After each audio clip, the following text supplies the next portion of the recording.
My name is Shae. I've always loved anything to do with art.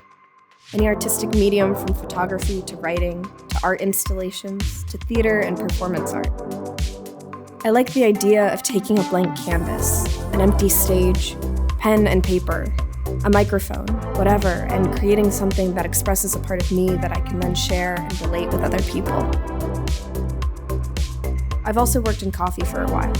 I've always wanted to create my own coffee ice cream, but it's hard to execute when you can't keep the coffee consistent. When our cold brew concentrate bottles showed up, I was like, oh, okay, this is it. It tastes great. It will always taste the same. It's already concentrated. This is the canvas, the sketchbook. This is the empty stage for this thing I want to make and share.